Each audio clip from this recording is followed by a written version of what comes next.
everybody. What's going on today? Mainly, what I'm talking about today is how good God is. I mean, He's just so amazing. I mean, He does so much for everybody. It's like nothing will ever stop me from giving God the praise and the glory that He deserves. Every day He wakes me up. He gives me a chance to make my life even better, and He does that for all of His children. He creates a path for each of us to follow. And as long as you stay on that path, continuing doing this work and His will, you will always be good. Because, I mean, for me personally, it's like I feel like blessings are just coming out of everywhere faster than I can turn my head.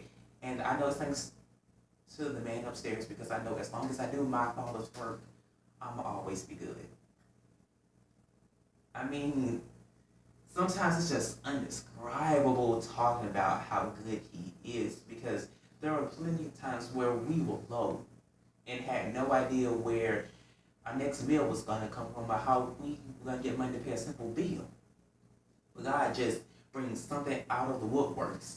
Sometimes even owe money from someone that owed us that. It's just amazing just how He is. I mean, wow. And I say that for all of you. Just stay on that path that He laid out for you, and you will always be good.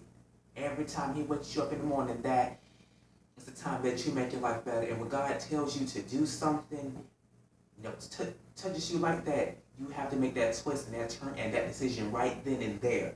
Because if you don't, you will miss your blessing. As long as you do, as He says, man, you will always be good. Always.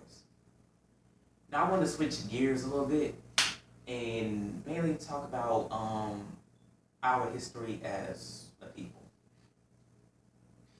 We've come so far, I would say we have, but I still feel that we have a long way to go. But I'll talk about the accomplishments that we have had. You know, starting with Dr. Martin Luther King Jr. I mean,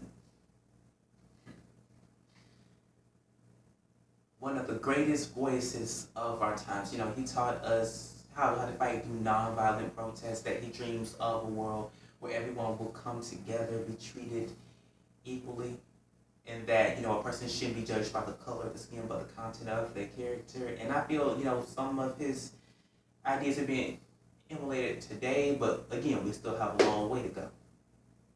Also with Rosa Parks, you know, when that December day in 1955, when she refused to give up her seat on the bus to a white man because she deserved to sit there just as much as he did, and she was arrested just because she refused. I mean, she got on the front of that bus just like a decent human being should, and she sat down instead of going in the back. And then when the bus driver told her to get up, she said no, and she did the right thing. And because of that, we can sit in the front of the bus with no issue. Don't have to sit in the back. Don't have to give a seat to nobody unless we want to, like the human beings we are and how we were then.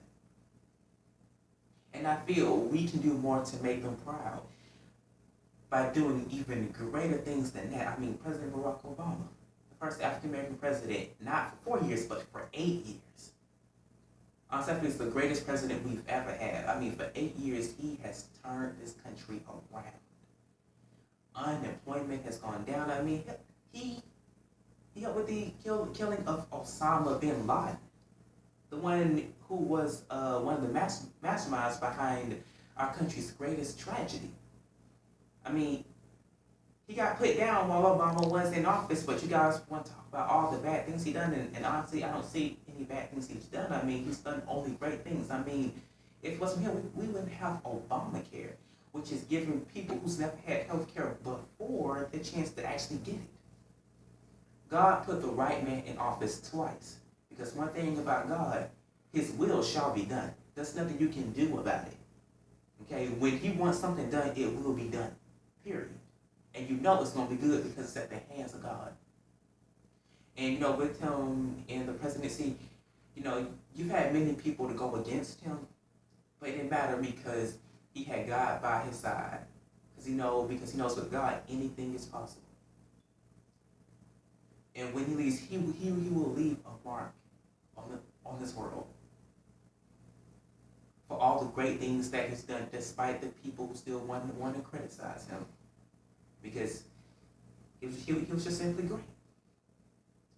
It just shows that if we come together as the people, man, there is nothing we can't do. We just need to stick together. That's all. And you'll see all that we can do. I mean, just sitting there, collecting my thoughts, thinking about everything. I'm really proud of us. And I feel that, once all of us get our stuff together, man, the world is our oyster. And we can look back 50 years from now and be like, wow, we done made history again and again. The only thing you have to do is just stick together and everything will be fine. But also have God on your side, because as my dad told me all my life, when you put God first and your family second, everything will fall into place. Because with God, you will always be okay. And also make sure you do the right things in life, because once you leave this world, there will be a judgment day, and you will be judged on everything that you did within your life, and you can come up with a bunch of excuses about how someone told you to do this. It's like, no, that's your life. It was your choice. That's one of the many contributing factors that will determine whether you're going up or down. And me, I plan on going up because I know I've done the right things. And you guys should too. So, God first, family second, everything will fall into place. And with that said, God bless you. See you next time.